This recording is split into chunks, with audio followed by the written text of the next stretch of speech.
প্ৰভাৱ কি কাম কাজ এনেকুৱা ধৰণৰ চৰ্চা হৈছে মূলত উপনিৰ্বাচন কেন্দ্ৰিক ৰাজ্যসভা দুখন আসনৰ কেন্দ্ৰিক আৰু নিজৰ প্ৰতিপত্তি বৃদ্ধি কৰিবলৈ চেষ্টা এই বিষয়টো চৰ্চা হৈছে ফুকন ডাঙৰীয়া আসলতে কি লোকসভা নিৰ্বাচন হৈ যোৱাৰ পাছত আমাৰ সকলোৱে ২৬ৰ নিৰ্বাচনৰ প্ৰতি অসমৰ ৰাইজৰ এটা দৃষ্টি নিক্ষেপ হৈছে আৰু ২৬ৰ নিৰ্বাচনৰ আগে আগে যেহেতু লোকসভা ৰাজ্যসভা আৰু ৫খন বিধানসভাৰ নিৰ্বাচন আছে গতিকে সেইকেইখন আসনৰ নিৰ্বাচনৰ কিছু চৰ্চা চলিছে যোৱা নিৰ্বাচনৰ সম্পৰ্কত যি ধৰণৰ ব্যাখ্যাই নকৰক আমি সকলোৱে জানো যে ১৪খন আসনৰ ভিতৰত ১১খন আসন পোৱা আমাৰ ভাৰতীয় জনতা পাৰ্টিৰ নেতৃত্বৰ NDA পৰাভূত কৰিব পৰাকৈ বৰ্তমান সময়ত বা আমাৰ লগত প্ৰতিযোগিতাত অংশগ্ৰহণ কৰিব পৰাকৈ বিৰোধীৰ শক্তি নাই এটা আচৰিত কথা হৈছে বিগত সময়ছোৱাত আপুনিও দেখিছে ময়ো দেখিছো আমি সকলোৱে দেখিছো যে ৩খন আসন জয়লাভ কৰি তাকো যোৰহাট আসনখন বাদ দি বাকী কিখন আসন এটা নিৰ্দিষ্ট এটা জনগোষ্ঠীৰ প্ৰাধান্য থকা অঞ্চলত লাভ কৰাৰ পাছত কংগ্ৰেছ দলে ৩খন আসন লাভ কৰাৰ পাছত তেওঁলোকে এনেকুৱা এটা পৰিৱেশ দিবলৈ যত্ন কৰিছে যে তেওঁলোকে যেন ১১খন পাইছে আমিহে ৩খন পাইছো আপুনি আজি চাওক ১৪খন আসনৰ ভিতৰত ১১খন পোৱা দলটোৰ ভাল দিন বুলি নকৈ ৩খন আসন পাই তেওঁলোকে ভাল দিন বুলি তেওঁলোকে ক'ব বিচাৰিছে এই নিৰ্বাচনটোত আমি প্ৰায় ৯৩টা সিটত অগ্ৰগতি লাভ কৰিছিলো গতিকে আহি থকা দিনবিলাকত বিৰোধীৰ কোনো প্ৰত্যাহ্বান আমাৰ সন্মুখত আহিব পৰা পৰিৱেশ এটা সৃষ্টি হোৱা নাই বা সোনকালে সৃষ্টি হোৱাৰ সম্ভাৱনাও নাই এই সময়ছোৱাত এটা দুটা বিক্ষিপ্ত ঘটনা ঘটিছে যিকেইটা ঘটনা সেই ব্যক্তিজনৰ বা তেওঁলোকৰ একান্ত ব্যক্তিগত কথা মানুহৰ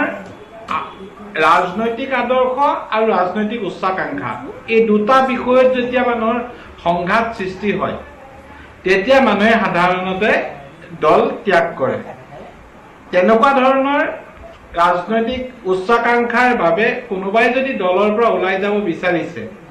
মই ভাবো সেই ঘটনাটো এটা বিক্ষিপ্ত ঘটনা দলৰ ভাৰতীয় জনতা পাৰ্টিৰ মূল যি লক্ষ্য যে অসমক ভাৰতবৰ্ষৰ ৫খন শ্ৰেষ্ঠ ৰাজ্যলৈ লৈ যাব লাগে সামগ্ৰিক বিকাশ কৰিব লাগে এই ঘটনাটোত এই কথাবিলাকে কোনো ধৰণৰ প্ৰভাৱ পেলাব নোৱাৰে ধন্যবাদ হয় বেৰবত বৰা ডাঙৰীয়া কংগ্ৰেছৰ এটা প্ৰতিক্ৰিয়া লৈ লওঁ আৰু একে সময়তে চৰ্চালৈ আহিছে আপোনালোকৰো আপোনালোকে অখিল গগৈকে কাষৰীয়া কৰিবলৈ চেষ্টা কৰিছে লুৰিণজ্যোতি গগৈ অসম জাতীয় পৰিষদকো মতামত ল'ব বিচৰা নাই আপোনালোকে ৫খন নিজেই খেলিম বুলি কৈছে বাওঁ দলো অসন্তুষ্ট যদিও তেওঁলোকক আচলতে যোৱাবাৰে আপোনালোকে মোটামুটি পৰোক্ষভাৱে মিত্ৰতাত নাৰাখিলে কাৰণ তেওঁলোকৰ বিৰুদ্ধে আপোনালোকে প্ৰাৰ্থী দিলে গতিকে চৰ্চা হৈছে যে নিৰ্বাচন কেন্দ্ৰিক বিষয়টোত যে আপোনালোকেও আজি মিত্ৰতা বা ঐক্যমঞ্চ কৰিছিলে এই ঐক্যমঞ্চ আপোনালোকে অটুট নাৰাখি আপোনালোকে বিগ ব্ৰাদাৰ ভূমিকা লৈ ৰাজনীতি কৰিবলৈ বিচাৰিছে হয় পৰাগ আপোনাক ধন্যবাদ জনাইছোঁ মই প্ৰথম কংগ্ৰেছ সম্পৰ্কীয় কথাখিনি কৈ ল'ব বিচাৰিছোঁ যে বিৰোধী ঐক্যমঞ্চ এতিয়া কি পজিশ্যনত আছে অহা ৪ আগষ্ট তাৰিখে বিৰোধী ঐক্যমঞ্চ এখন বৈঠক অনুষ্ঠিত হ'ব গুৱাহাটীত বেলতলাত আপোনাৰ গ্ৰীণ ৰোড ৰিজৰ্টত তাতেই বিষয়টো আলোচনা হ'ব যে অহা আহি থকা উপনিৰ্বাচনৰ ৫খন সিটত কোন দলে কেনেধৰণৰ অংশগ্ৰহণ কৰিব বা নিৰ্বাচনত প্ৰতিদ্বন্দ্বিতা কৰিব এতিয়া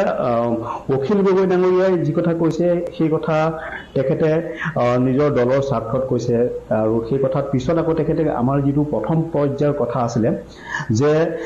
২০২৪ৰ লোকসভা নিৰ্বাচন আৰু ২০২৬ৰ বিধানসভা নিৰ্বাচনলৈকে আমাৰ বিৰোধী ঐক্যমঞ্চৰ একতা থাকিব আমি একেলগে নিৰ্বাচন খেলিম সেই কথাটো কোনো ডিমত কাৰো নাই অখিল গগৈৰো নাই আমাৰ কংগ্ৰেছ দলৰো নাই কাৰোৰে নাইকিয়া বামপন্থী দলসমূহৰ নাইকিয়া আৰু ২৬ত আমি একেলগে আটাইকেইটা দলে আমি নিৰ্বাচন খেলিম বৰঞ্চ এতিয়া আমাৰ মাজলৈ নতুনকৈ দল আৰু আহিছে কোচ ৰাজবংশী মৰ্চা আহিছে নতুনকৈ কোচ ৰাজবংশী সকলোকে বিজেপিয়ে একেবাৰে গুৰুত্বহীন কৰি পেলাইছে তেওঁলোকক কোনো গুৰুত্ব দিয়া নাইকিয়া নতুনকৈ আপোনাৰ PLP আহিলে অলপ দিন আগতে আৰু আপোনাৰ নতুন নতুন দল ঠিক তেনেকৈ আমাৰ এতিয়া ১৮টা দলৰ মাজত আমাৰ বৈঠক অনুষ্ঠিত হ'ব অহা ৪ তাৰিখে গুৱাহাটীত আপোনালোকে সেইদিনাই গম পাব যে আচলতে বিৰোধী ঐক্যমঞ্চৰ শক্তি কিমান দ্বিতীয় কথাটো হৈছে যে বিজেপিত যিটো সংঘাতৰ কথা কোৱা হৈছে বিজেপিৰ কেইবাজনো জ্যেষ্ঠ নেতাই আমাৰ লগত যোগাযোগ কৰিছে আপোনালোকে জানে প্ৰাক্তন বিধায়ক ফণী শৰ্মা ডাঙৰীয়া অকল তেওঁৱে নহয় সাংসদৰ প্ৰাৰ্থী হোৱা লোকেও আমাৰ লগত যোগাযোগ কৰি আছে কংগ্ৰেছ দলৰ লগত আমাৰ শীৰ্ষ নেতৃত্বৰ লগত যোগাযোগ কৰি আছে তেওঁলোকে কংগ্ৰেছলৈ আহিব বিচাৰিছে কি কাৰণে আহিবলৈ বিচাৰিছে কংগ্ৰেছত যে বিজেপিত যিসকল মানুহে এতিয়া নেতৃত্ব দি আছে মুখ্যমন্ত্ৰীকে ধৰি যিসকল নেতা আছে তেওঁলোকে সদায় শাসনৰ কাৰণে নিজৰ স্বাৰ্থ গুৰুত্ব দিছিলে যাৰ বাবে বিসম্বাদ কৰিছিলে আৰু মুখ্যমন্ত্ৰী হিমন্ত বিশ্ব শৰ্মাৰ নেতৃত্বতে কংগ্ৰেছৰ প্ৰথম বিসম্বাদ আৰম্ভ হৈছিল বিজেপি ঠিকান দুটা শিবিৰ এতিয়াও প্ৰকট হৈ আছে সদানন্দ সোণোৱালৰ শিবিৰ আৰু হিমন্ত বিশ্ব শৰ্মাৰ শিবিৰ এই দুটা শিবিৰ আছে আৰু এই দুটা শিবিৰ আছে কাৰণেই বিজেপিত সংঘাতটো এতিয়া বাঢ়িছে আপুনি আজি এজন বিধায়কে আপুনি খুমটাই বিধায়কে আজি কি পৰিস্থিতি কি অৱস্থা কৰি পেলাইছে বিধায়কজনক আপুনি না কথা ক'বলৈ দিয়ে আপোনাৰ গণতান্ত্ৰিক যিটো ব্যৱস্থা এটা দলত থাকিব লাগে এটা চৰকাৰী ব্যৱস্থাত থাকিব লাগে বিজেপিয়ে সেইটো নোহোৱা কৰি পেলাইছে বিজেপিয়ে ভাৰতীয় সাংবিধানিক ব্যৱস্থাটোৰ প্ৰতি প্ৰশ্ন উত্থাপন কৰে গতিকে সেই বিজেপি দলৰ মাজত যে বিসম্বাদ নাহিব আপুনি নুই কৰিব নোৱাৰে খুমটাই বিধায়কে কথা কৈ আছে মঞ্চ কথা অলপ বেছিকৈ কৈছে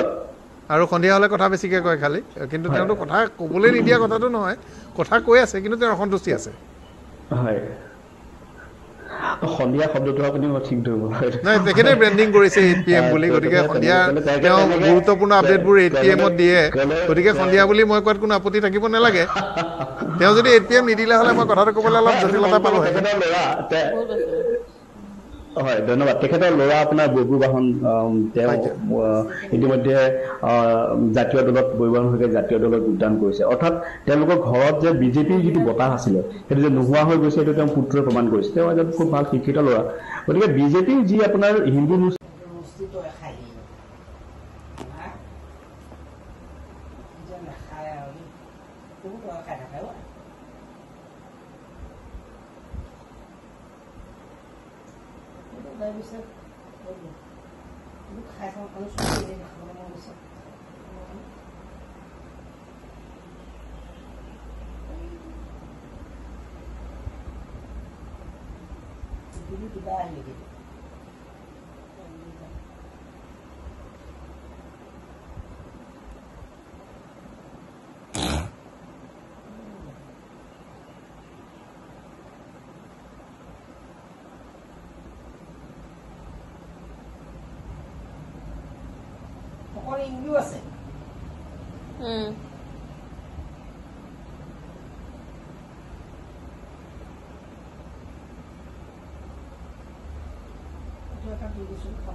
Ro mon pita wala.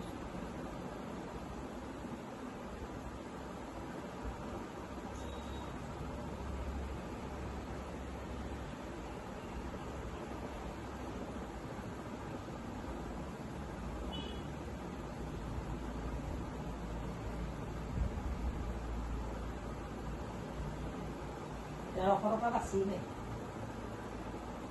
Bol basile. দেখে নেই মানুষ